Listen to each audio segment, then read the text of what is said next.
Selamat pagi teman-teman. Selamat bertemu kembali hari ini pada pertemuan pertama di tahun 2022. Semoga impian kita, angan-angan kita,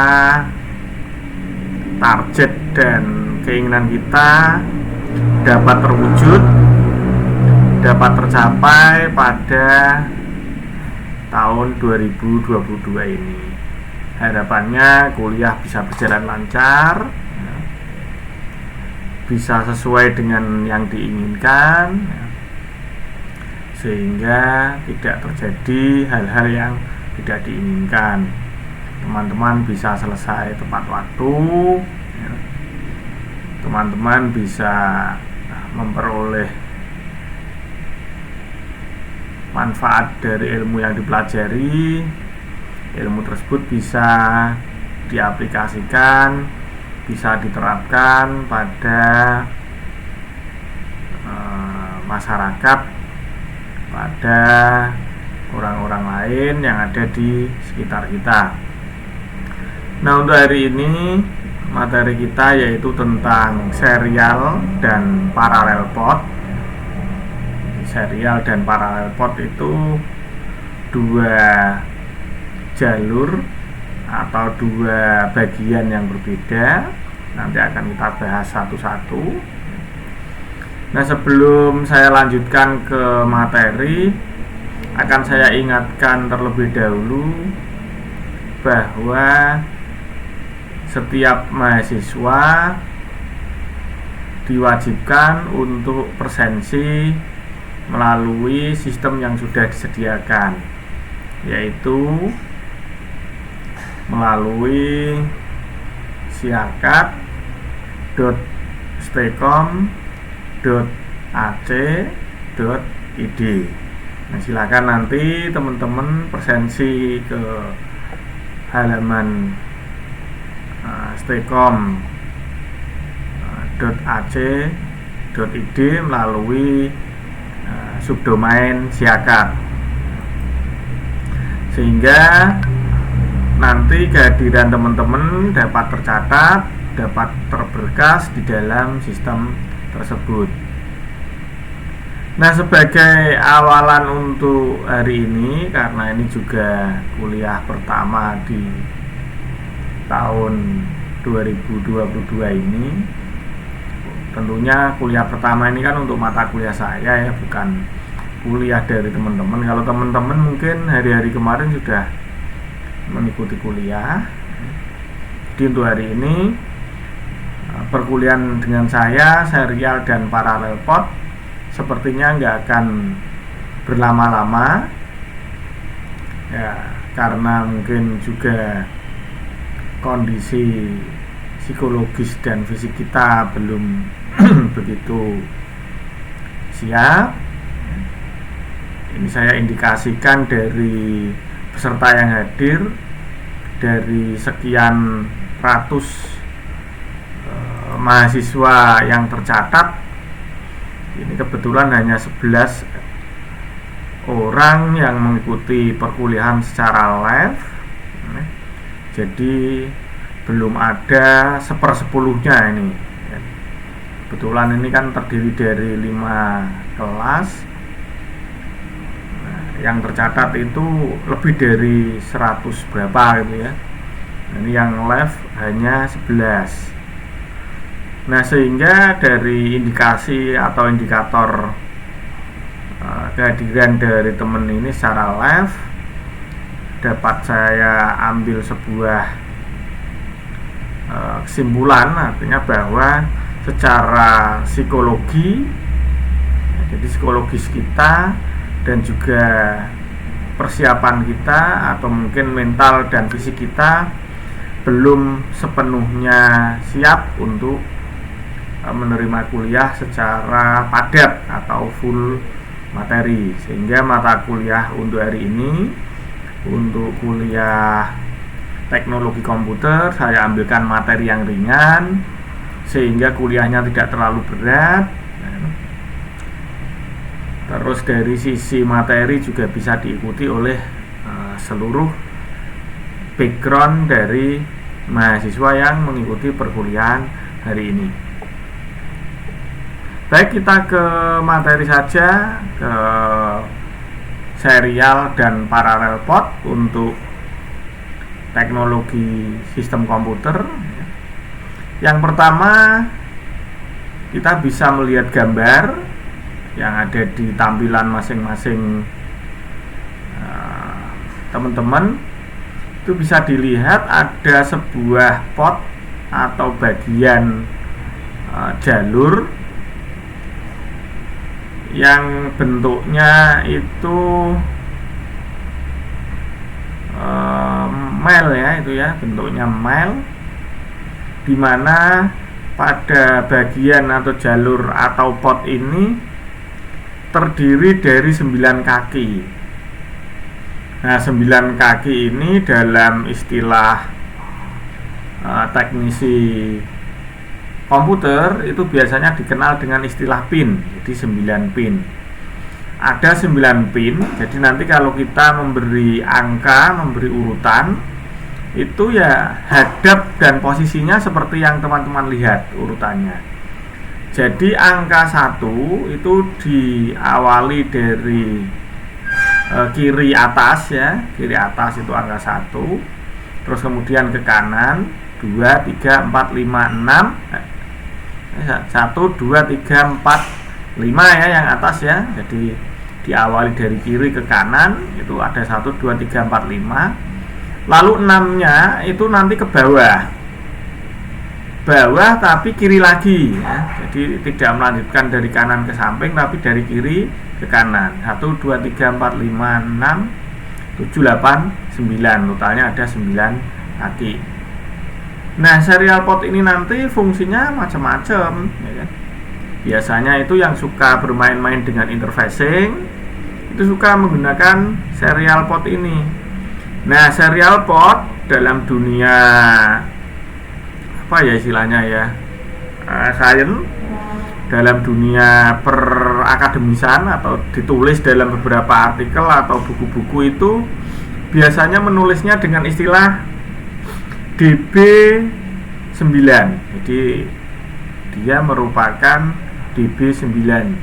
Kalau teman-teman nanti ketemu dengan tulisan kok dia tulisannya DB9, berarti artinya adalah serial port, dimana pada serial port ini bagian dari alat ini terdiri dari 9 pin atau 9 kaki ya.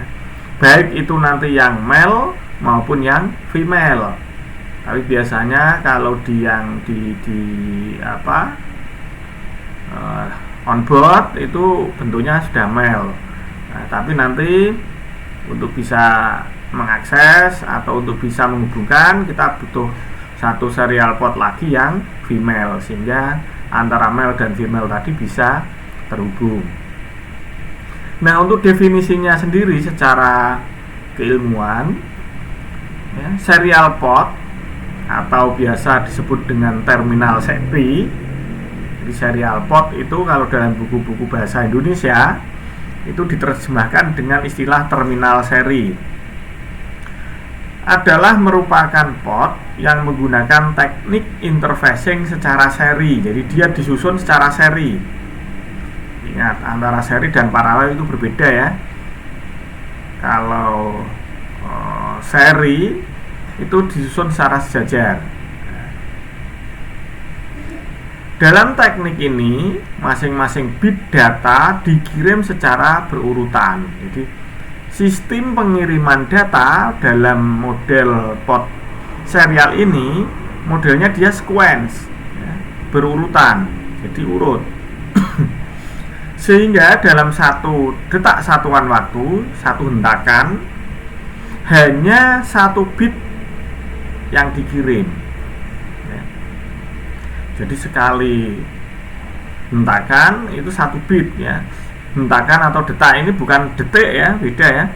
Jadi 1 detik bisa berkali-kali hentaan atau berkali-kali detak. Jadi setiap satu hentaan dia hanya mampu mengirim 1 bit data. Lalu kemudian menyusul bit-bit data berikutnya. Jadi 1 bit terkirim, 1 bit terkirim, 1 bit terkirim terus gitu ya. Jadi tidak bisa multitasking, tidak bisa bareng-bareng. Ini model serial. Kenapa ya? Karena seri susunannya sampai seluruh data itu terkirimkan. Jadi misalkan kita mengirimkan format dalam bentuk Word katakanlah ya. Nah, satu tulisan beberapa lembar itu akan dikompres, akan dikemas dalam satu file. Kemudian ketika kita kirimkan, file tersebut akan dipecah-pecah menjadi beberapa bagian data atau bit data tadi. Kemudian bit-bit tadi akan dikirimkan satu per satu. Makanya menggunakan model gaya pengiriman pot semacam ini akan lebih memakan waktu, karena mau tidak mau harus sequence. Tunggu antrian berikutnya, harus urut ya. Kalau kita lihat sinyal digital yang sistem kerjanya serial port, bisa diamati itu ya di dalam gambar masing-masing tampilan. Itu ada data ya, itu clock data. Yang pertama adalah clocknya, yang gambar bawah itu adalah datanya. Jadi tabel itu atau gambar itu menunjukkan data ya, datanya itu paling atas satu jret seperti itu, sinyalnya pakai sinyal digital. Nah, terus kemudian itu yang tengah itu clock ya. Clock itu kalau nanti teman-teman bermain-main atau mendapatkan materi teknik digital, itu modelnya itu ya ada trigger, jadi ke trigger cetik gitu. Nah, itu clock namanya. Terus kemudian bawah itu model sistem datanya, jadi bitnya bisa tersampaikan sampai dengan bit yang paling akhir ya. Itu kalau kita melihat dari model grafik sinyal yang digunakan pada pot serial.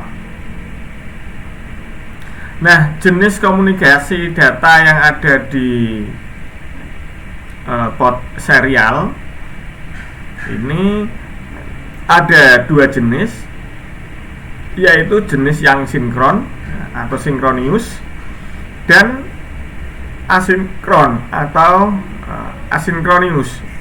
Jadi ada yang menyebut sinkron gitu aja ya. Nah, kalau dalam bahasa Inggris biasanya synchronous itu ya, atau synchronous. Terus kemudian asynchronous. Nah, komunikasi data secara sinkron itu adalah komunikasi data yang dilakukan di mana clock akan dikirim bersamaan dengan datanya. Jadi cetik itu ya, itu yang ngirim clock, yang ngirim data. Jadi bareng antara clock dan datanya itu dikirim secara bersama-sama. Itu namanya sinkron. Tetapi untuk asinkronous atau pada asinkron, clock itu tidak dikirim bersamaan dengan datanya. Ingat ya, perbedaannya di sini ya nanti ya. Kalau ada pertanyaan, bagaimana sistem pengiriman data ketika menggunakan pot serial? Nah, ketika menggunakan pot serial, maka akan terdapat 2 sistem, yaitu sinkron dan asinkron. Ketika menggunakan sistem yang sinkron, maka data akan dikirimkan bersamaan dengan clock. Tetapi ketika menggunakan teknik asinkron, maka clock dengan data akan dikirim tidak dalam waktu bersamaan, tetapi dia akan dibangkitkan pada masing-masing sisi pengirim dan penerima. Jadi nggak bareng, berbeda ya, sendiri-sendiri. Jadi untuk melihat sinkronus dan asinkronus itu dari sinyal yang tadi saya tunjukkan, ya, di mana clock dan data itu bisa berbarengan, clock dan data itu bisa dikirim secara terpisah. Nah, adapun keuntungan dan kelemahan dari penggunaan port serial dalam interfacing itu, yang pertama, dia tidak membutuhkan banyak jalur. Jadi jalan-jalannya itu hanya ada 9 itu, ya kan. Jadi jalurnya itu bisa dihitung sedikit. Karena jalurnya sedikit, otomatis kan lebih mudah mengingat. Dia bisa mengirimkan data itu dengan sistem jarak jauh. Jadi pengirimannya itu bisa jauh. Pak, kalau sistem pengirimannya kan nanti kita bisa menggunakan transmit repeater. Ya, itu lain teknologinya. Ini kita membicarakan tentang serial dan paralel. Jadi kita membandingkannya ya antara paralel dan serial, bukan yang lain. Jadi selain dia tidak membutuhkan banyak jalur, ya, jarak pengirimannya pun juga jauh. Nah, lebih enaknya lagi apa? Banyak microcontroller menggunakan serial communication interface. Ya.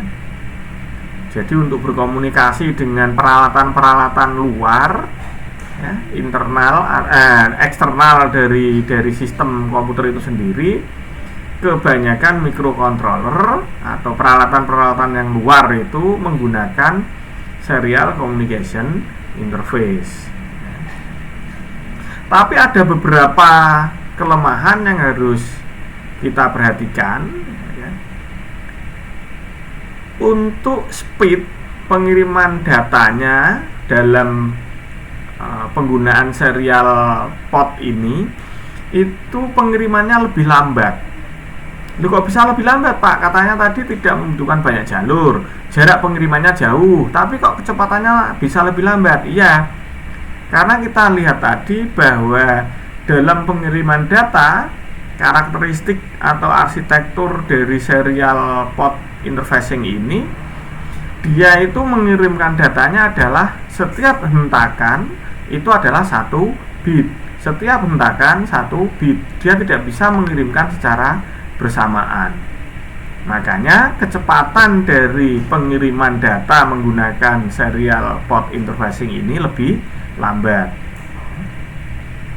Nah, ketika terjadi trouble, penggunaan serial port ini akan lebih sulit ditangani. Kenapa kok lebih sulit ditangani? Karena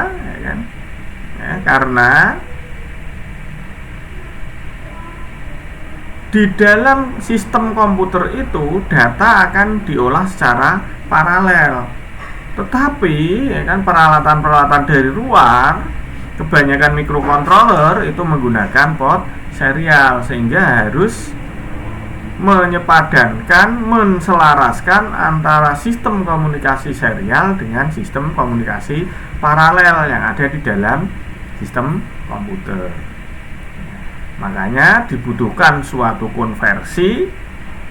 Konversi ini bisa merubah komunikasi yang tadinya dikomunikasikan secara serial bisa terbentuk sebuah komunikasi yang secara paralel.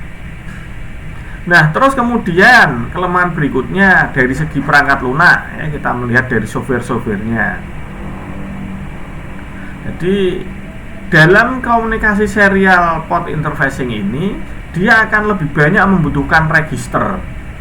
Jadi kinerja dari prosesor, kinerja dari alat pemproses itu akan lebih banyak terbuang. Kenapa? Karena banyak register yang digunakan, sehingga dalam penggunaan dari serial interface ini dari sisi perangkat lunak itu kurang bagus karena terlalu banyak menggunakan register. Nah, fungsinya dari sebuah serial port ya, serial port interfacing ini, yang pertama dia bisa menghubungkan antara peripheral komputer dengan motherboard atau mainboardnya. Jadi peripheral yang lain itu bisa terhubung ke dalam mainboard. Itu fungsinya itu. Jadi menghubungkan antara komunikasi peralatan yang lain dengan mainboard. Nah, salah satu contohnya ya ketika menghubungkan mouse, ya kan? Menghubungkan keyboard, ya? Menghubungkan modem, itu kita membutuhkan komunikasi secara serial ke dalam sebuah mainboard. Kemudian dia mentransmisikan informasi berupa bit dari mainboard ke perangkat yang lain. Jadi mentransmisikan informasi-informasi yang ada itu ditransmisikan dalam bentuk bit, ya. Jadi misalkan tadi komunikasi antar mouse ya bisa terhubung ke mainboard. Nah, ketika mainboard memberikan informasi ke mouse itu ya menggunakan mentransmisikan bitnya menggunakan sistem serial. Ini peralatan-peralatan yang ada ya, di dalam serial ya, yang digunakan ya, termasuk data terminal equipment ya, terus kemudian data communication equipment ya,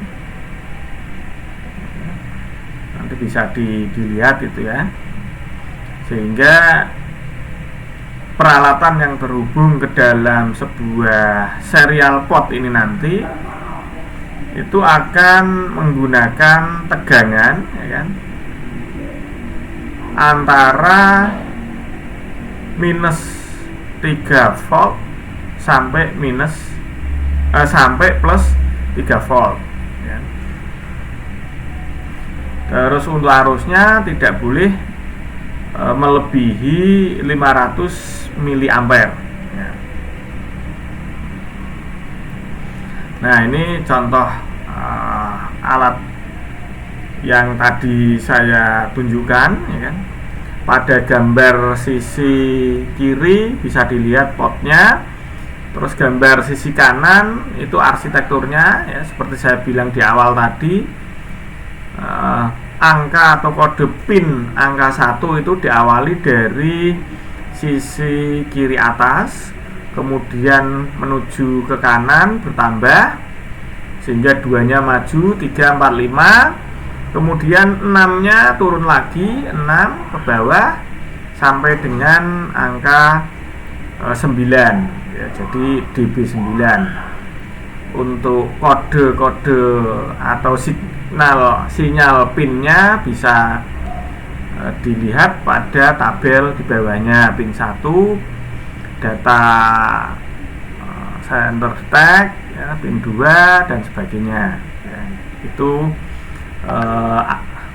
istilahnya data analognya DB 9.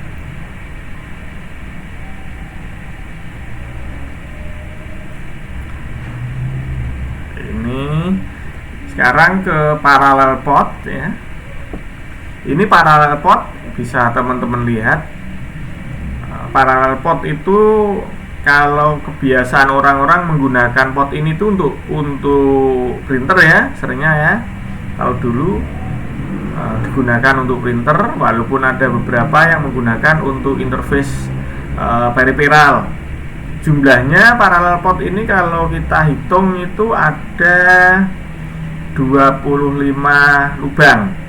Nah, kalau yang DB9 atau serial port tadi yang onboardnya atau yang sudah tergabung ke mainboard itu biasanya dia berupa male, tapi kalau serial port yang sudah ada di komputer atau mainboard itu biasanya berupa female. Jadi terbalik, biasanya kebalikan dari serial. Walaupun bentuknya female, tapi nanti kita bisa menghubungkan ke peralatan peripheral yang lain dengan menggunakan port yang model male, sehingga female dan male akan terhubung. Nah, untuk definisi dari peralatan parallel port ini adalah digunakan untuk interfacing dengan menggunakan sistem parallel port berbeda. Nah, karakteristik dari parallel port ini yaitu bit atau bit data tadi ya, kalau di serial itu dikirimkan secara satu-satu, satu hendakan satu. Tapi untuk parallel port ini sistem pengiriman datanya itu bisa secara bersamaan, sehingga ketika dikirim secara bersamaan, data ini akan sampai di tujuan pun kalau tidak ada kendala loh ya, kalau tidak ada kendala bisa sampai pada waktu yang bersamaan, sehingga memungkinkan komunikasi ini akan lebih cepat dibanding dengan serial. Walaupun ya kan, fungsi dan kegunaan dari masing-masing port ini agak sendiri-sendiri atau berbeda-beda. Tujuan maksudnya, fungsinya juga berbeda-beda. Sehingga kalau di parallel port itu data, karena yang menjadi pin atau kaki untuk mengirimkan data itu ada sejumlah 8 kaki. Nah, 8 kaki ini mewakili 8 bit, diawali dari pin nomor 2 ya, sampai dengan pin nomor 9. Nah, pada satu hentakan 8 pin atau 8 kaki ini bisa mengirimkan bisa mengirimkan clock secara bersama-sama atau mengirimkan data secara bersama-sama. Fungsi dari parallel port ini adalah sebagai penghubung mainboard dengan printer ya kan, yang kayak model dulu itu ya, yang model LG, yang model dot matrix itu ya, krek. Nah, itu namanya dot matrix. Terus kemudian menghubungkan ke zip drive ya kan, floppy disk ya kan, hard disk model lama itu juga menggunakan serial. Scanner, sound card, ini semuanya dihubungkan secara paralel. SCSI ya, ini juga dihubungkan secara paralel. Terus kemudian ke peralatan-peralatan periferal yang lain ya, biasanya ke peralatan-peralatan elektronika ya. Itu kalau kita membuat simulasi lampu itu biasanya menggunakan parallel port ini. Jadi digunakan untuk uji sederhana. Terus kemudian bisa mengirim dan menerima beberapa bit pada suatu saat melalui satu set kabel. Jadi satu set kabel itu dia bisa digunakan untuk mengirim data secara bersamaan maupun menerima data secara bersamaan. Nah, keuntungan dari penggunaan parallel port ini yang pertama adalah pengiriman data lebih cepat. Kenapa? Karena dia bisa menggunakan dan mengirimkan data secara bersama-sama, karena jumlahnya tadi ada 8 kaki atau 8 pin yang digunakan untuk pengiriman data. Namun demikian, ada dua kelemahan yang harus kita perhatikan ya. Pada parallel port ini menggunakan banyak jalur. Ada kaki, jumlah totalnya ada 25. Sedangkan untuk datanya ada 8, kan banyak jalur. Kalau tadi kan DB yang serial kan hanya DB 9, jumlah kakinya ada 9. Untuk clock dan sistem datanya cuma ada satu. Nah, sedangkan kelemahan yang lain dalam penggunaan parallel port ini adalah dia hanya efektif untuk pengiriman data dengan jarak yang pendek. Jadi kalau jaraknya jauh nggak bisa. Mau tidak mau kalau kita jaraknya pendek menggunakan sistem paralel. Contohnya ketika terhubung dengan printer, ketika terhubung dengan scanner, itu menggunakan paralel port. Nah ini data analognya dari serial port atau kita kenal dengan istilah DB25 kan? Ada pin 1 ya. Kalau tadi diawali dari sisi kiri paling atas ke kanan, sekarang diawali dari sisi paling kanan ke kiri. Pin nomor 1 itu C0 ya. Terus pin nomor 2 sampai nomor 9 itu D0 sampai D7 atau untuk data ya. Kalau pin nomor 1 itu untuk kontrol, jadi kontrol 1 ya. C itu kontrol, D itu data, S itu segmen atau register gitu. Terus kemudian pin 10, 11, 12, 13 dan 15 lompat ya. Jadi ya untuk yang segmen itu 10, 11, 12, 13 lalu lompat ke 15.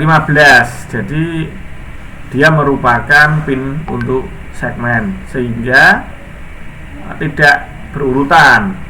Sedangkan untuk yang kontrol itu juga lompat ya, jadi pin 1, pin 14, pin 16 dan pin 17 itu merupakan pin atau kaki atau jalur untuk kontrol. Sedangkan yang hijau dari pin nomor 10 sampai pin 18 ya, diawali dari pin 18 sampai dengan pin 25 itu merupakan ground ya.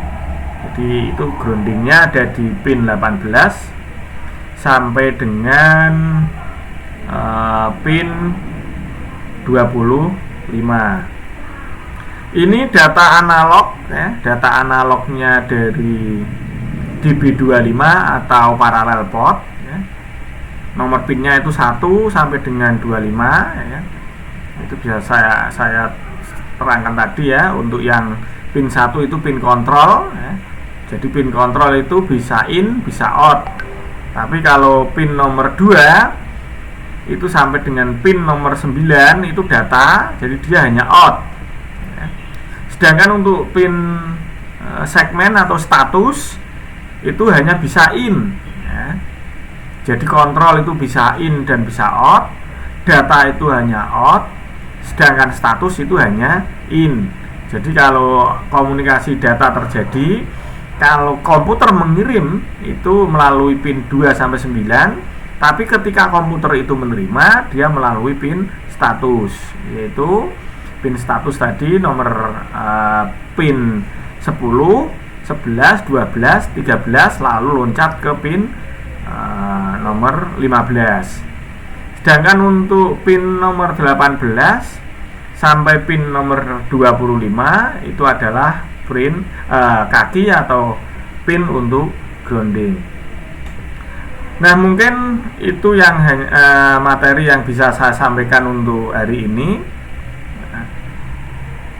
Kalau ada pertanyaan silahkan bertanya melalui kolom komentar yang ada di live chat, sehingga saya bisa menjawab atau memberikan solusi untuk pertanyaan-pertanyaan yang teman-teman sampaikan. Silakan kalau mau bertanya. Baik, kalau tidak ada pertanyaan untuk pertemuan hari ini saya akhiri sekian dulu. Sekali lagi saya mohon maaf. Terima kasih. Selamat pagi.